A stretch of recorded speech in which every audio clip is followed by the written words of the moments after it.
അപ്പോൾ നമുക്ക് റിസർച്ച് ഹബ്ബൊന്ന് കാണാം. ഓക്കെ, മാഷാഅല്ലാഹ്, ഇത് ഭയങ്കര സെറ്റപ്പാണല്ലോ ഉസ്താദേ.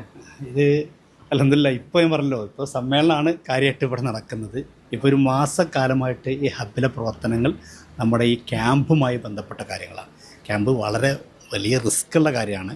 നമ്മൾ കാണുമ്പോൾ കേൾക്കുമ്പോൾ രസം തോന്നിപ്പോകും, പക്ഷേ നല്ല അധ്വാനമാണ് ഇതിൻ്റെ പേര് നടന്നത്. ഇത് പറയുമ്പോൾ ക്യാമ്പിലേക്ക് പറയുമ്പോൾ ഈ ഹാള് ഒന്ന് പറയേണ്ടതുണ്ട്. കാരണം വെച്ചാൽ പ്രധാനമന്ത്രിയുടെയൊക്കെ ക്യാബിനറ്റ് ചേരുന്നതിൻ്റെ എക്സിക്യൂട്ടീവ് സ്വഭാവം ഇല്ലേ, അങ്ങനെ തോന്നുന്നില്ല നമുക്ക് ഇല്ലേ? അപ്പം നിങ്ങളൊക്കെ എവിടെ നിന്ന് വന്ന്? ഞാൻ ഇവിടെ പഠിക്കുന്നു. ഇവിടെ പഠിക്കുന്നതാണ്. നിങ്ങൾ പുറത്തുനിന്നുള്ള ആളുകളുണ്ടാവില്ല, ഒത്തിരി ആളുകൾ? കോട്ടക്കൽ. നിങ്ങൾ വർക്ക് എന്താണ് ഇവിടെ? ഇപ്പോൾ നമ്മളെ ക്യാമ്പിന് രജിസ്റ്റർ ചെയ്ത ആൾക്കാരെ തരംതിരിക്കുക എന്നുള്ള ഇതിലേക്ക് വന്നു. അപ്പോൾ നിങ്ങളെല്ലാവരും ആ ഒരു ടീം എന്താണ് നിങ്ങളുടെ ആ തരംതിരിക്കുക എന്ന് പറയുമ്പോൾ എങ്ങനെയൊക്കെയാണ് നിങ്ങൾ കാറ്റഗറൈസ് ചെയ്യുന്നത്? 2 ക്യാമ്പിലും, ജനറൽ ക്യാമ്പും ദായി ക്യാമ്പും. അതിലേക്കുള്ള ആൾക്കാരാണ്ട് ഷിഫ്റ്റ് ചെയ്യാനുള്ള ആൾക്കാർ ഷിഫ്റ്റ് ചെയ്യുക, അങ്ങനെ സംഗതികളും ചെയ്യാറുള്ളത്. ഒരു പക്ഷേ ഈ സാധാരണക്കാർക്ക് എന്താണ് ഈ ഇതായി, എന്താണ് ഈ ജനറൽ എന്ന് ഒന്ന് വ്യക്തമായിട്ട് പറഞ്ഞു കൊടുക്കാൻ എങ്ങനെയാണ്? ആരാണ് ഇതിൻ്റെ അതെ, എങ്ങനെയാണത്? ഈ ജനറൽ ക്യാമ്പ് എന്ന് പറയുന്നതും ദായ ക്യാമ്പ് രണ്ടാണ്. സാധാരണ നമ്മൾ അങ്ങനെ ചെയ്യാറില്ല. ഇപ്പോൾ സംസ്ഥാന 100ാം വാർഷികത്തിൻ്റെ ഭാഗമായിട്ട് സമസ്ത സമൂഹത്തിലേക്ക് സമർപ്പിക്കുന്ന വലിയൊരു സംവിധാനമാണ് 10,313 പ്രബോധകർ. അതിന് പേര് സമസ്ത മുഷാവറ പിന്നീട് പ്രഖ്യാപിക്കാൻ ഇപ്പോൾ പ്രഖ്യാപിച്ചത്. അതുകൊണ്ട് നമ്മൾ തൽക്കാലം മനസ്സിലാകാൻ വേണ്ടി പ്രബോധകർ ദായിമാർ എന്ന് പറയുന്നു. അതാണ് 10,000. അവരാണ് ഇൻഷാ അല്ലാഹ് നമ്മൾ ഫെബ്രുവരി 4 മുതൽ അവിടെ ഉണ്ടാവുക.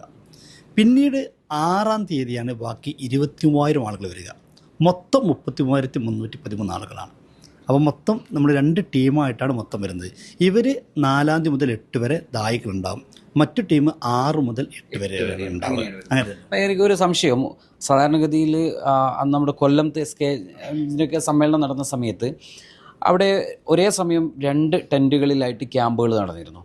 സതിതിൻ്റെ കോർഡിനേറ്റർ കൂടിയാണ്. അപ്പോൾ ആ നിലയ്ക്ക് ഈ ഒരു വലിയ പന്തലിൽ ഒരേ സമയം ഒരു ക്യാമ്പ് മാത്രമാണോ നടക്കുക, അല്ലെങ്കിൽ 2 വേദികളിൽ അങ്ങനെ എന്തെങ്കിലും പദ്ധതിയുണ്ടോ?